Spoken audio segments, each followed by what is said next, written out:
Hey guys, welcome back to the channel. ಮೊದಲನೇದಾಗಿ ನಮ್ಮ Drew McIntyre ಅವರ ಬಗ್ಗೆ ಮಾತಾಡೋದಾದ್ರೆ ನಿಮಗೆ ಗೊತ್ತಿರಬಹುದು, ಸಾಟರ್ಡೆ ನೈಟ್ ಮೈನ್ ಇವೆಂಟ್ ಅಲ್ಲಿ ನಮಗೆ ಡ್ರೂ ಮ್ಯಾಕೆಂಟೈರ್ ಹಾಗೆ ಡೇಮಿಯನ್ ಪ್ರಿಸ್ಟ್ ಅವರ ನಡುವೆ ಸ್ಟೀಲ್ ಕೇಜ್ ಮ್ಯಾಚ್ ನೋಡೋದಕ್ಕೆ ಸಿಗುತ್ತೆ. ಅಂಡ್ ಆ ಒಂದು ಮ್ಯಾಚ್ ಅಲ್ಲಿ ನಮ್ಮ ಡೇಮಿಯನ್ ಪ್ರಿಸ್ಟ್ ಅವರು ಡ್ರೂ ಮ್ಯಾಕೆಂಟೈರ್ ಅವರಿಗೆ ಚೇರ್ ಟೋನ ಕನೆಕ್ಟ್ ಮಾಡ್ತಾರೆ. ಅಂಡ್ ಅದಾದ್ಮೇಲೆ ಆಂಬ್ಯುಲೆನ್ಸ್ ಎಲ್ಲ ಬರುತ್ತೆ. ನಮ್ಮ ಡ್ರೂ ಮ್ಯಾಕೆಂಟೈರ್ ಅವ್ರನ್ನ ಕರ್ಕೊಂಡು ಹೋಗೋದಕ್ಕೆ ಸ್ಟ್ರೆಚರ್ಸ್ ಎಲ್ಲದನ್ನು ಕೂಡ ತಗೊಂಡು ಬರ್ತಾರೆ. ಬಟ್ ನಮ್ಮ ಡ್ರೂ ಮ್ಯಾಕೆಂಟೈರ್ ಅವರು ಅವರೇ ಎದ್ದು ನಡ್ಕೊಂಡು ಹೋಗ್ತಾರೆ ಅಂತಾನೆ ಹೇಳ್ಬಹುದು.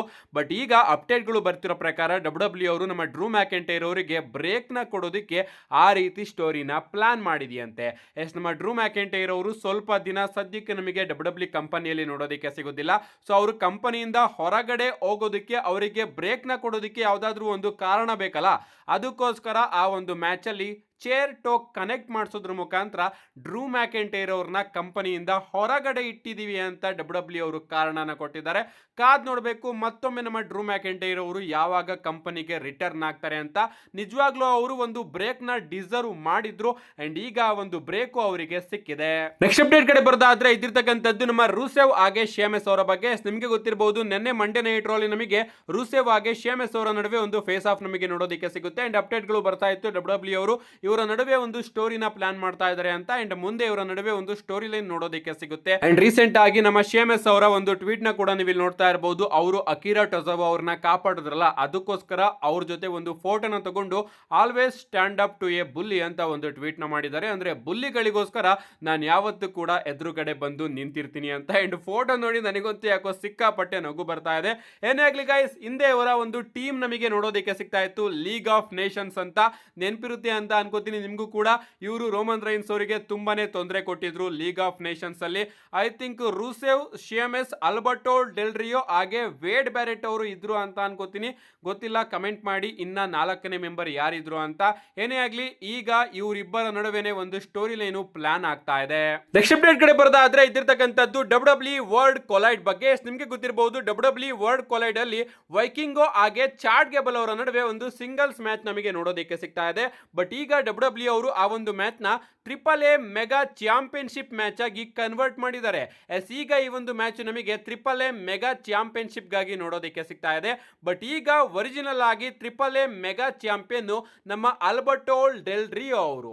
ಸೊ ಮುಂದಿನ ವಾರ ನಮಗೆ ವೈಕಿಂಗೋ ಹಾಗೆ ಅಲ್ಬರ್ಟೋ ಡೆಲ್ ರಿಯೋ ಅವರ ನಡುವೆ AAA ಮೆಗಾ ಚಾಂಪಿಯನ್ಶಿಪ್ ಗೆ ಒಂದು ಸಿಂಗಲ್ಸ್ ಮ್ಯಾಚ್ ನೋಡೋದಕ್ಕೆ ಸಿಗ್ತಾ ಇದೆ. ಐ ಥಿಂಕ್ ಆ ಒಂದು ಮ್ಯಾಚ್ ಅಲ್ಲಿ ನಮ್ಮ ವೈಕಿಂಗೋ ಅವರು ಗೆಲ್ತಾರೆ. ಅಂಡ್ ಅದಾದ್ಮೇಲೆ ಜೂನ್ 7ನೇ ತಾರೀಕು ಚಾಡ್ ಗೇಬಲ್ ಅವರ ಮೇಲೆ ಅವರು AAA ಮೆಗಾ ಚಾಂಪಿಯನ್ಶಿಪ್ ನ ಡಿಫೆಂಡ್ ಮಾಡ್ತಾರೆ ಅಂತ ಅನ್ಕೋತೀನಿ. ಸೊ ಮುಂದಿನ ವಾರ ಆಗ್ತಾ ಇರ್ತಕ್ಕಂತಹ ಆ ಒಂದು ಮ್ಯಾಚ್ ನ ರಿಸಲ್ಟ್ ನ ಡಬ್ಲ್ಯೂ ಅವರು ಇಲ್ಲೇ ಲೀಕ್ ಮಾಡಿಬಿಟ್ಟಿದ್ದಾರೆ. ಯಾಕಂದ್ರೆ ವೈಕಿಂಗೋ ಹಾಗೆ ಚಾಡ್ ಗೇಬಲ್ ಅವರ ನಡುವೆ AAA ಮೆಗಾ ಚಾಂಪಿಯನ್ಶಿಪ್ ಗೆ ಮ್ಯಾಚ್ ನೋಡೋದಕ್ಕೆ ಸಿಗುತ್ತೆ ಅಂದ್ರೆ 100% ನಮ್ಮ ವೈಕಿಂಗೋ ಅವರು ಚಾಂಪಿಯನ್ ಆಗೇ ಆಗ್ತಾರೆ. ಅಂಡ್ ನಮ್ಮ ಅಲ್ಬರ್ಟೋ ಡೆಲ್ ರಿಯೋ ಅವರು ಚಾಂಪಿಯನ್ಶಿಪ್ ನ ಸೋಲ್ತಾರೆ. ಸೊ AAA ಅವ್ರನ್ನ ಡಬ್ಲ್ಯೂ ಅವರು ಕೊಂಡ್ಕೊಂಡ ಮೇಲೆ ಐ ಥಿಂಕ್ ಅಲ್ಬರ್ಟೋ ಡೆಲ್ ರಿಯೋ ಅವರು AAA ಇಂದನೂ ಕೂಡ ಹೊರಗಡೆ ಹೋಗೋ ಚಾನ್ಸಸ್ ಕಾಣಿಸ್ತಾ ಇದೆ. ನೆಕ್ಸ್ಟ್ ಅಪ್ಡೇಟ್ ಕಡೆ ಬರೋದಾದ್ರೆ ಇದಿರ್ತಕ್ಕಂಥದ್ದು ನಮ್ಮ ಟ್ರಿಕ್ ವಿಲಿಯಂ ಅವರ ಬಗ್ಗೆ. ನಿಮಗೆ ಗೊತ್ತಿರಬಹುದು, ರೀಸೆಂಟ್ ಆಗಿ ನಮ್ಮ ಟ್ರಿಕ್ ವಿಲಿಯಂ ಅವರು ಜೋ ಹೆನ್ರಿ ಅವ್ರನ್ನ ಸೋಲಿಸಿ TNA ಚಾಂಪಿಯನ್ಶಿಪ್ ನ ಗೆದ್ಕೋತಾರೆ. ಅಂಡ್ ಅದಾದ್ಮೇಲೆ ನಮ್ಮ TNA ಯ ಪ್ರೆಸಿಡೆಂಟ್ ಅವರ ರಿಯಾಕ್ಷನ್ ಕೂಡ ಹೊರಗಡೆ ಬಂದಿದೆ, ನೀವು ಇಲ್ಲಿ ನೋಡ್ತಾ ಇರಬಹುದು. ಅವರು ಈ ಒಂದು ಫೋಟೋನ ಪೋಸ್ಟ್ ಮಾಡಿ congrats Trick, I will see you in the TNA office tomorrow ಅಂತ ಒಂದು ಟ್ವೀಟ್ ನ ಮಾಡ್ತಾರೆ. ಅಂಡ್ ಈ ಒಂದು ಟ್ವೀಟ್ ಗೆ ನಮ್ಮ ಟ್ರಿಕ್ ವಿಲಿಯಂ ಅವರು ಕೂಡ ಒಂದು ರೀಟ್ವೀಟ್ ಮಾಡ್ತಾ ಥ್ಯಾಂಕ್ಸ್, ನಾವ್ I need my own locker room ಅಂತ ಅವರು ಈ ಒಂದು ಟ್ವೀಟ್ ನ ರೀಟ್ವೀಟ್ ಮಾಡ್ತಾ ನಮ್ಮ ಪ್ರೆಸಿಡೆಂಟ್ ನ ಟ್ಯಾಗ್ ಕೂಡ ಮಾಡಿದ್ದಾರೆ. ಏನೇ ಆಗ್ಲಿ ಗೈಸ್, ಇಂಟರ್ನೆಟ್ ಅಲ್ಲಿ ಸಿಕ್ಕಾಪಟ್ಟೆ ಫ್ಯಾನ್ಸ್ ಗಳು ಕೋಪ ಮಾಡ್ಕೊಂಡಿದ್ದಾರೆ. ಜೋ ಹೆನ್ರಿ ಅವ್ರನ್ನ ಯಾಕೆ ಸೋಲ್ಸಿದ್ರಿ, ಅದರಲ್ಲೂ ಕೂಡ W super star TNA championship ನ ಗೆದ್ರೆ ಮುಂದೆ ಕತೆ ಹೇಗೆ? ಹಂಗಂದ್ಮೇಲೆ TNA ಯ ಸೂಪರ್ ಸ್ಟಾರ್ಸ್ ಗಳೇನಾದ್ರೂ TNA ಚಾಂಪಿಯನ್ಶಿಪ್ ನ ಗೆಲ್ಬೇಕು ಅಂದ್ರೆ ಅವರು ಡಬ್ಲ್ಯೂ ಗೆ ಬಂದು ಕಂಪೀಟ್ ಮಾಡ್ಬೇಕಾ? ಏನ್ ಕತೆ ಆಗ್ತಾ ಇದೆ ಗುರು ಇಲ್ಲಿ ಅಂತ ಡಬ್ಲ್ಯೂ ಮೇಲೆ ಸಿಕ್ಕಾಪಟ್ಟೆ ಕೆಟ್ಟಾಗಿ ಮಾತಾಡ್ಕೋತಾ ಇದ್ದಾರೆ. ಏನೇ ಆಗ್ಲಿ, ನಮ್ಮ ಟ್ರಿಕ್ ವಿಲಿಯಂ ಅವರು TNA ಚಾಂಪಿಯನ್ಶಿಪ್ ನ ಗೆದ್ದಿರೋದು ಸಿಕ್ಕಾಪಟ್ಟೆ ಕನ್ಫ್ಯೂಷನ್ ನ ತಂದಿದೆ ಇಂಟರ್ನೆಟ್ ಅಲ್ಲಿ. ನೆಕ್ಸ್ಟ್ ಅಪ್ಡೇಟ್ ಕಡೆ ಬರೋದಾದ್ರೆ ಇದ್ದಿರ್ತಕ್ಕಂಥದ್ದು ಜಡ್ಜ್ಮೆಂಟ್ ಡೇ ಬಗ್ಗೆ. ಜಡ್ಜ್ಮೆಂಟ್ ಡೇ ಅಲ್ಲಿ ಈಗ ಸ್ಟೋರಿ ಸಿಕ್ಕಾಪಟ್ಟೆ ಇಂಟ್ರೆಸ್ಟಿಂಗ್ ಆಗ್ತಾ ಇದೆ ಅಂತಾನೆ ಹೇಳ್ಬಹುದು. ನಿಮ್ಗೆ ಗೊತ್ತಿರಬಹುದು, ಈಗ ಜಡ್ಜ್ಮೆಂಟ್ ಡೇಗೆ ನಮಗೆ ರಾಕ್ಸಿನಿ ಪ್ರೀಸ್ ಅವರು ಕೂಡ ನೋಡೋದಕ್ಕೆ ಸಿಗ್ತಾ ಇದ್ದಾರೆ. ರೀಸೆಂಟ್ ಆಗಿ ನಮ್ಮ ಫಿನ್ ಬ್ಯಾಲರ್ ಅವರು ಜಡ್ಜ್ಮೆಂಟ್ ಡೇಗೆ ರಾಕ್ಸಿನಿ ಪ್ರೀಸ್ ಅವ್ರನ್ನು ಕೂಡ ಕರ್ಕೊಂಡು ಬಂದು ಇವರೇನು ಜಡ್ಜ್ಮೆಂಟ್ ಡೇಗೆ ಕಂಪ್ಲೀಟ್ ಆಗಿ ಬರ್ತಾ ಇಲ್ಲ, ಬದಲಿಗೆ ಹೆಲ್ಪ್ ಮಾಡೋದಕ್ಕೆ ಬರ್ತಾ ಇರ್ತಾರೆ ಅಂತ ಹೇಳ್ತಾರೆ. ಅಂಡ್ ಅದಾದ್ಮೇಲೆ ನಮ್ಮ ರಾಕ್ಸಿನಿ ಪ್ರೀಸ್ ಅವರು ಡಾಮಿನಿಕ್ ಮಿಸ್ಟೀರಿಯೋ ಅವರ ಜೊತೆನೆ ಫ್ಲರ್ಟ್ ಮಾಡೋದಕ್ಕೂ ಕೂಡ ಶುರು ಮಾಡ್ತಾರೆ. ಅವರ ಶೋಲ್ಡರ್ ಮೇಲೆ ಕೈಯೆಲ್ಲ ಹಾಕೋದಕ್ಕೆ ಶುರು ಮಾಡ್ಬಿಡ್ತಾರೆ. ಅಂಡ್ ಆ ಒಂದು ವಿಚಾರನ ನಿನ್ನೆ ಮಂಡೇ ನೈಟ್ ರಲ್ಲಿ ರಿಟರ್ನ್ ಆದಂತಹ ನಮ್ಮ ಲಿವ್ ಮಾರ್ಗನ್ ಅವರು ಗಮನಿಸಿ ನನಗೆ ಇದ್ರ ಬಗ್ಗೆ ಸ್ವಲ್ಪ ಮಾತಾಡಬೇಕು, ಬಟ್ ಸದ್ಯಕ್ಕೆ ನಾನು ನನ್ನ ಕ್ವಾಲಿಫಿಕೇಶನ್ ಮ್ಯಾಚ್ ಬಗ್ಗೆ ಮಾತಾಡೋದಕ್ಕೆ ಆಡಮ್ ಪಿಯರ್ಸ್ ಅವರ ಬಳಿ ಹೋಗ್ತಾ ಇದ್ದೀನಿ ಅಂತ ಅವರು ರೊಕೈಲ್ ಅವ್ರನ್ನು ಕೂಡ ಕರ್ಕೊಂಡು ಹೋಗ್ತಾರೆ. ಅಂಡ್ ಆ ಒಂದು ಕಾನ್ವರ್ಸೇಷನ್ ನಡಿಬೇಕಾದ್ರೆ ನಮ್ಮ ರಾಕ್ಸಿನಿ ಪ್ರೀಸ್ ಹಾಗೆ ಡೊಮಿನಿಕ್ ಮಿಸ್ಟೀರಿಯೋ ಅವರು ಒಟ್ಟಿಗಿರೋದನ್ನ ನೋಡಿ ನಮ್ಮ ಲಿವ್ ಮಾರ್ಗನ್ ಅವರು ಡೊಮಿನಿಕ್ ಮಿಸ್ಟೀರಿಯೋ ಹಾಗೆ ರಾಕ್ಸಿನಿ ಪ್ರೀಸ್ ಅವರ ಮೇಲೆ ಕೂಗಾಡೋದನ್ನ ನೋಡ್ತಾ ಹಿಂದೆ ನಮ್ಮ ಫಿನ್ ಬ್ಯಾಲರ್ ಅವರು ಸಿಕ್ಕಾಪಟ್ಟೆ ಎಂಜಾಯ್ ಮಾಡ್ತಾ ಇರ್ತಾರೆ. ಅಷ್ಟೇ ಅಲ್ಲ, ಇವತ್ತಿನ ಆ ಒಂದು ಮ್ಯಾಚ್ ಅಲ್ಲಿ ನಮ್ಮ ರಾಕ್ಸಿನಿ ಪ್ರೀಸ್ ಹಾಗೆ ರೊಕೈಲ್ ಇಬ್ರು ಕೂಡ ಸೇರ್ಕೊಂಡು ಒಂದ್ ರೀತಿಲಿ ನಮ್ಮ ಲಿವ್ ಮಾರ್ಗನ್ ಅವ್ರನ್ನ ಕೈರಿ ಸೇನ್ ಅವರ ವಿರುದ್ಧ ಸೋಲ್ಸಿದ್ರು ಅಂತಾನೆ ಹೇಳ್ಬಹುದು. ಅದಾದ್ಮೇಲೆ ಇನ್ನ ಒಂದು ಬ್ಯಾಕ್ ಸ್ಟೇಜ್ ಸೆಗ್ಮೆಂಟ್ ನಮಗೆ ನೋಡೋದಕ್ಕೆ ಸಿಗುತ್ತೆ. ಅಂಡ್ ಅದರಲ್ಲಿ ನಮ್ಮ ಲಿವ್ ಮಾರ್ಗನ್ ಅವರು ರೊಕೈಲ್ ಅವರಿಗೇನೆ ಹೇಳ್ತಾರೆ, ನೀನೇನಾದ್ರೂ ಇವತ್ತು ಆ ಒಂದು ಮ್ಯಾಚ್ ಅಲ್ಲಿ ಇರ್ಲಿಲ್ಲ ಅಂದಿದ್ರೆ ನಾನು ಇಷ್ಟೊತ್ತಿಗೆ ಗೆದ್ದಿರ್ತಿದ್ದೆ ಅಂತ ಒಂದ್ ರೀತಿ ಅವರು ರಾಕ್ಸಿನಿ ಪ್ರೀಸ್ ಅವ್ರನ್ನ ಸಪೋರ್ಟ್ ಮಾಡ್ತಾ ಉಲ್ಟಾ ರೊಕೈಲ್ ಅವರಿಗೇನೆ ಬೈದು ಅಲ್ಲಿಂದ ಹೊರಟೋಗ್ತಾರೆ ಅಂತಾನೆ ಹೇಳ್ಬಹುದು. ಸೊ ಇದೆಲ್ಲದೂ ಕೂಡ ಈಗ ನಮ್ಮ ಫಿನ್ ಬ್ಯಾಲರ್ ಅವರ ಮೆಗಾ ಪ್ಲಾನ್ ಅಂತ ಅನ್ಕೋತೀನಿ, ಜಡ್ಜ್ಮೆಂಟ್ ಡೇನ ಬ್ರೇಕಪ್ ಮಾಡೋದಕ್ಕೆ. ಅಂಡ್ ಫಿನ್ ಬ್ಯಾಲರ್ ಅವರು ಅನ್ಕೊಂಡಿರಬಹುದು ರಾಕ್ಸಿನಿ ಪ್ರೀಸ್ ಅವ್ರನ್ನ ಕರ್ಕೊಂಡು ಬಂದ್ಬಿಟ್ಟು ಡೊಮಿನಿಕ್ ಮಿಸ್ಟೀರಿಯೋ ಅವರ ಹಿಂದೆ ಬಿಡೋಣ. ಡೊಮಿನಿಕ್ ಮಿಸ್ಟೀರಿಯೋ ಮೊದಲೇ ನಾಯಿ ರೀತಿ, ಅವನು ಮೊದಲು ತನ್ನ ಫಾದರ್ ರೇ ಮಿಸ್ಟೀರಿಯೋ ಅವ್ರನ್ನ ಬಿಟ್ಟು ರಿಯಾ ರಿಪ್ಲಿ ಅವರ ಜೊತೆ ಹೋದ, ಅದಾದ್ಮೇಲೆ ರಿಯಾ ರಿಪ್ಲಿ ಅವ್ರನ್ನ ಕೂಡ ಬಿಟ್ಟು ಲಿವ್ ಮಾರ್ಗನ್ ಅವರ ಜೊತೆ ಹೋದ. ಅಂಡ್ ಈಗ ಅವನು ನನ್ನನ್ನೇ ಬಿಟ್ಟು ಇಂಟರ್ಕಾಂಟಿನೆಂಟಲ್ ಚಾಂಪಿಯನ್ಶಿಪ್ ಕೂಡ ಗೆದ್ಕೊಂಡಿದ್ದಾನೆ. ಸೊ ಇವನ್ನ ನಾನು ಹೇಗಾದ್ರೂ ಮಾಡಿ ತುಳಿಬೇಕು. ಸೊ ಇನ್ನೊಂದು ಹುಡುಗಿನ ಕರ್ಕೊಂಡು ಬಂದ್ರೆ ಇವನು ಆ ಹುಡುಗಿ ಹಿಂದೆ ಹೋಗ್ತಾನೆ ಅಂಡ್ ಲಿವ್ ಮಾರ್ಗನ್ ಅವ್ರನ್ನು ಕೂಡ ಬಿಟ್ಟೋಗ್ಬಿಡ್ತಾನೆ. ಅಂಡ್ ಹಿಂಗೆ ನಾವು ಇವನ್ನ ಜಡ್ಜ್ಮೆಂಟ್ ಇಂದ ಹೊರಗಡೆ ಹಾಕ್ಬೋದು ಅಂತ ನಮ್ಮ ಫಿನ್ ಬ್ಯಾಲರ್ ಅವರೇ ಮೆಗಾ ಪ್ಲಾನ್ ನ ರೆಡಿ ಮಾಡ್ಕೊಂಡು ರಾಕ್ಸಿನಿ ಪ್ರೀಸ್ ಅವ್ರನ್ನ ಕರ್ಕೊಂಡು ಬಂದಿದ್ದಾರೆ ಅಂತ ಅನ್ಕೋತೀನಿ. ಯಾಕಂದ್ರೆ ಬ್ಯಾಕ್ ಗ್ರೌಂಡ್ ಅಲ್ಲಿ ನಮ್ಮ ಫಿನ್ ಬ್ಯಾಲರ್ ಅವರು ಸಿಕ್ಕಾಪಟ್ಟೆ ಎಂಜಾಯ್ ಮಾಡ್ತಾ ಇದ್ದಾರೆ ಜಡ್ಜ್ಮೆಂಟ್ ಡೇಲಿ ಆಗ್ತಿರ್ತಕ್ಕಂತಹ ಸ್ಟೋರಿನ ನೋಡಿ. ಏನೇ ಆಗ್ಲಿ ಗೈಸ್, ಸ್ಟೋರಿ ಸಿಕ್ಕಾಪಟ್ಟೆ ಇಂಟ್ರೆಸ್ಟಿಂಗ್ ಆಗಿ ಅನ್ನಿಸ್ತಾ ಇದೆ.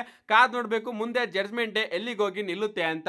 ನೆಕ್ಸ್ಟ್ ಅಪ್ಡೇಟ್ ಕಡೆ ಬರ್ತಾದ್ರೆ ಇದ್ದಿರ್ತಕ್ಕಂಥದ್ದು money in the bank premium live event ಬಗ್ಗೆ. ನಿಮಗೆ ಗೊತ್ತಿರಬಹುದು ಮುಂದಿನ ತಿಂಗಳು 7ನೇ ತಾರೀಕು ನಮಗೆ money in the bank premium live event ನೋಡೋದಕ್ಕೆ ಸಿಗ್ತಾ ಇದೆ.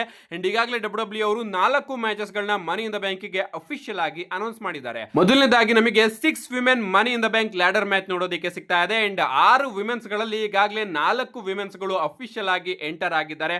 ಮೊದಲನೇದಾಗಿ ಜೂಲಿಯಾ, ಎರಡನೇದಾಗಿ ರಾಕ್ಸಿನಿ ಪ್ರೀಸ್, ಮೂರನೇದಾಗಿ ಅಲೆಕ್ಸಾ ಬ್ಲೆಸ್ ಹಾಗೆ 4ನೇದಾಗಿ ನಮ್ಮ ರಿಯಾ ರಿಪ್ಲಿ ಅವರು ಮನಿ ಇನ್ ದ ಬ್ಯಾಂಕ್ ಗೆ ಕ್ವಾಲಿಫೈ ಆಗಿದ್ದಾರೆ. ಇನ್ನ women's money in the bank ladder match ಅಲ್ಲಿ 2 ಸ್ಪಾಟ್ ಗಳು ಬಾಕಿ ಇದೆ, ನೋಡಬೇಕು ಅಲ್ಲಿಗೆ ಯಾರು ಕ್ವಾಲಿಫೈ ಆಗ್ತಾರೆ ಅಂತ. ಇದಾದ್ಮೇಲೆ ನಮಗೆ men's money in the bank ladder match ನೋಡೋದಕ್ಕೆ ಸಿಗ್ತಾ ಇದೆ. And men's money in the bank ladder match ಅಲ್ಲೂ ಕೂಡ 4 ಸೂಪರ್ ಸ್ಟಾರ್ಸ್ ಗಳು ಲ್ಯಾಡರ್ ಮ್ಯಾಚ್ ಗೆ ಕ್ವಾಲಿಫೈ ಆಗಿದ್ದಾರೆ. ಮೊದಲನೇದಾಗಿ ಎಲೆನೈಟ್, ಎರಡನೇದಾಗಿ ಸೋಲೋ ಸಿಕೋವಾ, ಮೂರನೇದಾಗಿ ಪೆಂಟಾ ಹಾಗೆ 4ನೇದಾಗಿ ನಮ್ಮ ಸೆತ್ ಫ್ರೀಕಿನ್ ರಾಲಿನ್ಸ್ ಅವರು ಕೂಡ men's money in the bank ladder match ಗೆ ಕ್ವಾಲಿಫೈ ಆಗಿದ್ದಾರೆ. ಅಂಡ್ ಇನ್ನ 2 ಸ್ಪಾಟ್ ಗಳು ಬಾಕಿ ಉಳಿದಿದೆ, ನೋಡೋಣ ಆ 2 ಸ್ಪಾಟ್ ಗೆ ಯಾರು ಬಂದು ಆಡ್ ಆಗ್ತಾರೆ ಅಂತ. ಇದಾದ್ಮೇಲೆ ನಮಗೆ ವಿಮೆನ್ಸ್ ಇಂಟರ್ಕಾಂಟಿನೆಂಟಲ್ ಚಾಂಪಿಯನ್ಶಿಪ್ ಗೆ ಒಂದು ಸಿಂಗಲ್ಸ್ ಮ್ಯಾಚ್ ನೋಡೋದಕ್ಕೆ ಸಿಗ್ತಾ ಇದೆ. ಬೆಕ್ಕಿ ಲಿಂಚ್ ಹಾಗೆ ಲೈರಾ ವಾಲ್ಕೈರಾ ಅವರ ನಡುವೆ ಡಬ್ಲ್ಯೂ ಅವರು ಈ ಒಂದು ಮ್ಯಾಚ್ ಕೂಡ ಅಫಿಷಿಯಲ್ ಆಗಿ ಕನ್ಫರ್ಮ್ ಮಾಡಿದ್ದಾರೆ. ಇದಾದ್ಮೇಲೆ ನಮಗೊಂದು ಮೆಗಾ ಟ್ಯಾಗ್ ಟೀಮ್ ಮ್ಯಾಚ್ ಕೂಡ ನೋಡೋದಕ್ಕೆ ಸಿಗ್ತಾ ಇದೆ. John Cena and Logan Paul versus Cody Rhodes ಹಾಗೆ ಜೇ ಊಸೋ ಅವರ ನಡುವೆ ಈ ಒಂದು ಮ್ಯಾಚ್ ಕೂಡ ಡಬ್ಲ್ಯೂ ಅವರು ಅಫಿಷಿಯಲ್ ಆಗಿ ಮನಿ ಇನ್ ದ ಬ್ಯಾಂಕ್ ಗೆ ಸೆಟ್ ಮಾಡಿದ್ದಾರೆ. ನಮ್ಮ ನೆಕ್ಸ್ಟ್ ಅಂಡ್ ಫೈನಲ್ ಅಪ್ಡೇಟ್ ಕಡೆ ಬರೋದಾದ್ರೆ ಇದಿರ್ತಕ್ಕಂಥದ್ದು ಮನಿ ಇನ್ ದ ಬ್ಯಾಂಕ್ ನ ವಿನ್ನರ್ ಬಗ್ಗೆ. ಈಗ ಕರೆಂಟ್ಲಿ ಗೈಸ್ ಈ ಒಂದು ಟೈಮಿಗೆ ನಮ್ಮ ಸೋಲೋ ಸಿಕೋವಾ ಅವರು ಈ ಬಾರಿಯ men's money in the bank ನ ಗೆಲ್ಲೋದಕ್ಕೆ ಸಿಕ್ಕಾಪಟ್ಟೆ ಫೇವರೇಟ್ ಆಗಿದ್ದಾರೆ. ಈಗ ತಾನೇ ನಮ್ಮ ಸೆತ್ ರೋಲಿನ್ಸ್ ಅವರು ಗೆದ್ದಿರೋದ್ರಿಂದ ಮುಂದೆ ನಮ್ಮ ಸೆತ್ ರೋಲಿನ್ಸ್ ಅವರು 100% ಫೇವರೇಟ್ ಆಗ್ತಾರೆ. ಬಟ್ ಸದ್ಯಕ್ಕೆ ನಮ್ಮ ಸೋಲೋ ಸಿಕೋವಾ ಅವರು ಕ್ಲಿಯರ್ ಫೇವರೇಟ್ ಆಗಿದ್ದಾರೆ. ಅಂಡ್ ಬೆಟ್ಟಿಂಗ್ ಆಡ್ಸ್ ಪ್ರಕಾರ ನಮ್ಮ ಸೋಲೋ ಸಿಕೋವಾ ಅವರು ಈ ಬಾರಿಯ ಮನಿ ಇನ್ ದ ಬ್ಯಾಂಕ್ ನ ಗೆಲ್ತಾರೆ ಅಂತ ಬೆಟ್ಟಿಂಗ್ ಆಡ್ಸ್ ಹೇಳ್ತಾ ಇದೆ. ನಿಮಗೆ ಈ ಬಾರಿಯ ಮನಿ ಇನ್ ದ ಬ್ಯಾಂಕ್ ನ ಯಾರು ಗೆಲ್ಬೇಕು ನಿಮ್ಮ ಅನಿಸಿಕೆನ ಕಮೆಂಟ್ ಮಾಡಿ. ನನ್ನ ಪ್ರಕಾರ ಸೆತ್ ಫ್ರೀಕಿನ್ ರಾಲಿನ್ಸ್ ಅವರು ಗೆಲ್ಬೇಕು, ನನ್ನ ಮೊದಲ ಆಪ್ಷನ್ ಅವರೇ ಆಗಿರ್ತಾರೆ. ಸೆತ್ ರಾಲಿನ್ಸ್ ಅವ್ರನ್ನ ಬಿಟ್ರೆ ನಾನು ಸೋಲೋ ಸಿಕೋವಾ ಅವರ ಕಡೆನೆ ಹೋಗ್ತೀನಿ. ಸೆತ್ ರಾಲಿನ್ಸ್ ಅಥವಾ ಸೋಲೋ ಸಿಕೋವಾ ಇವರಿಬ್ರಲ್ಲಿ ಯಾರಾದ್ರೂ ಗೆದ್ರು ಕೂಡ ನನಗೆ ಸಿಕ್ಕಾಪಟ್ಟೆ ಖುಷಿ ಆಗುತ್ತೆ. ಇವರಿಬ್ರು ಕೂಡ ಗೆಲ್ಲಿಲ್ಲ ಅಂದ್ರೆ ಉಳಿದಿರ್ತಕ್ಕಂತಹ 2 ಸ್ಪಾಟ್ ಅಲ್ಲಿ ಯಾರು ಬರ್ತಾರೆ ಅದ್ರ ಮೇಲೆ ಡಿಸೈಡ್ ಮಾಡೋಣ ಯಾರು ಗೆಲ್ತಾರೆ ಅಂತ. ಸದ್ಯಕ್ಕೆ ನಮ್ಮ ಸೋಲೋ ಸಿಕೋವಾ ಅವರು ಅಂತೂ ಕ್ಲಿಯರ್ ಫೇವರೇಟ್ ಆಗಿದ್ದಾರೆ ಈ ಬಾರಿಯ ಮನಿ ಇನ್ ದ ಬ್ಯಾಂಕ್ ನ ಗೆಲ್ಲೋದಕ್ಕೆ.